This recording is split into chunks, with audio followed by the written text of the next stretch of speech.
Inspiration for my piece, U.S. Grant Flux Kit Opera, really comes from my relationship with an old friend of mine who just became unbelievably interested in Ulysses Grant and actually became more like him physically as he grew older, which is really strange. And he and I were planning to do a kind of an evening length thing where he would do a Grant impersonation and I would play Charles Ives' Concord Sonata. But my friend died last October, and so I took all the research and I thought, what can I do with this? And I said, well, now, how can I create a work for this class I have, Digital Music Ensemble, that would let the students kind of have agency about what they wanted to do, their own level of expertise. Anyway, the score, then I just created a game board, and the students played the game using U.S. Grant tokens as the, U.S. Grant dollars as the tokens. And you get to pick, the basic four elements of theater, it's words, music, design, and set. And then there was a lot of randomness to determine what order things would happen, including what words were taken from the Gertrude Stein Four Americans or the Grant memoirs, and that all got interpolated, and I really never questioned any of it.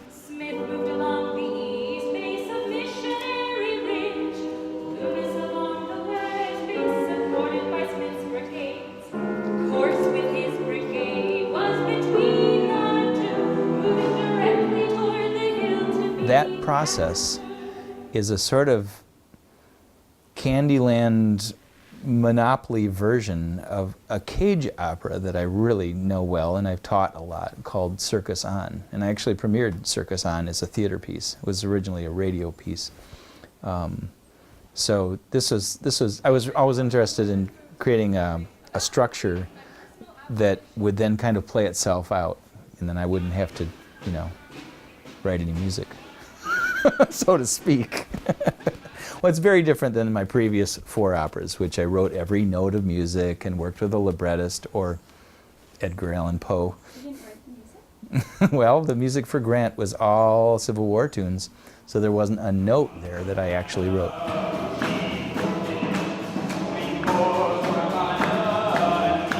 It's more like I directed it or organized it, yeah. The lyrics are all taken from the memoirs of Grant and the Gertrude Stein.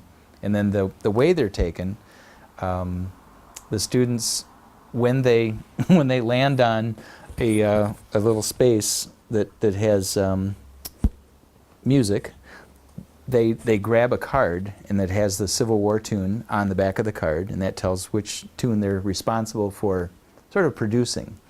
And then they run a random number generator that determines which book they'll use, the Grant or the Stein. Then they run another random number generator to determine which page the text will come from, and then they do it all on their own. And I don't really have the right to go, I don't like that.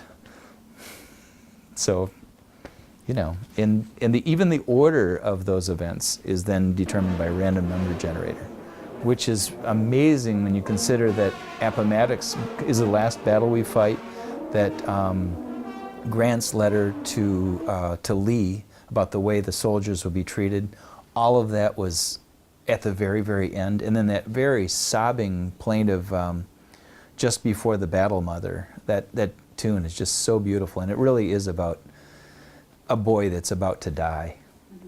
Mm-hmm. And the text that got put with that is just treacherous, and it's all about Gertrude Stein saying that the way we remember war in the United States is just absolutely, utterly perverse.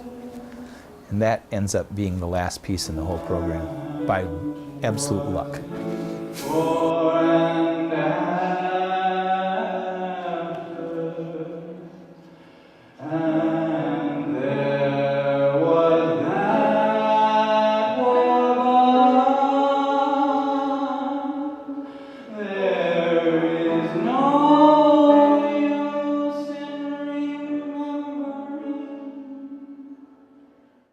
Well, it reaffirms my faith in chance-based procedure once again, because I really do believe in it.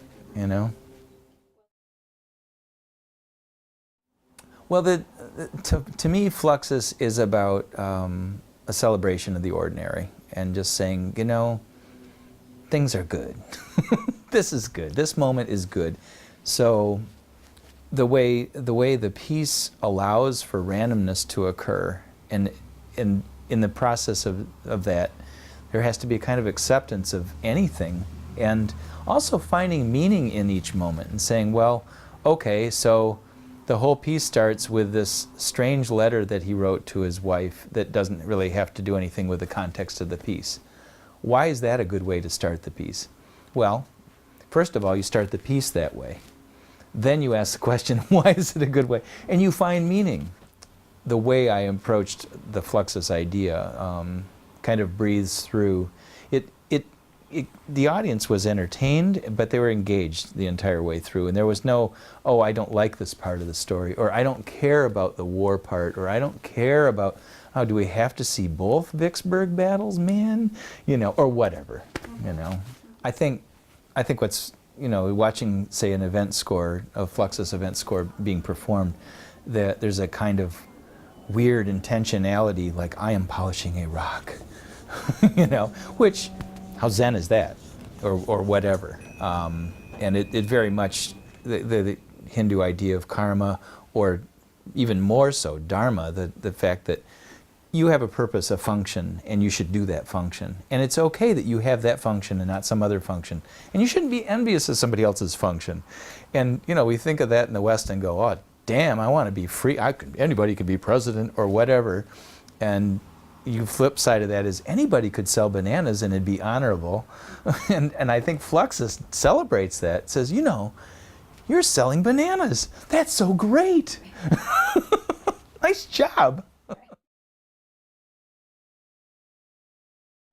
So I'm deeply influenced by Cage, especially, you know, because in the thing that, as I get older and kind of wrestle with career stuff, I think of there's that great story of Cage going into a party and somebody's all excited, runs up to him and says, "Oh, I'm playing your music, isn't it great?" And he has no idea that it's his music, because his music didn't resemble itself. You know, it was very different from one thing to the next. And even the piece of music that was playing at that party was cartridge music. And I've played cartridge music a lot, actually, and there's lots of ways to approach that piece that make it sound like sort of disjuncted, like dubstep, techno, I mean, anything. So, and in fact, that score says any sound is possible in this piece. So there's that side of the fence where, and some of his music is just intensely what I would call pretty, in a real traditional sense of what pretty is. So I want that freedom, I guess. I kind of am. I'm a little nuts about holding on to that right to say, you know, if I want to write a real simple Brazilian lullaby, then, you know, tough. I'm going to do that, you know. Yeah, it's got to happen. So I use, you know, sort of the next generation out of that is somebody like Eno, and I use his oblique strategies cards a lot when I'm writing, just to remind myself, no, you may think you know the direction you're going, but why presume? Why presume anything? And I do that with ensembles too, and I love that kind of flex. So, you know, there's that, I think, there's that kind of beautiful respect for the real natural order of things, which is trusting the force in terms of chance. And, you know, producing a kind of major piece, this opera, and did it at the museum here, I'm doing it in New York, putting a lot of money and effort into it, and a lot of time. And it's a chance-based structure. I'm not playing around. It's not an intellectual game. I don't think it's cute. I don't think it's funny.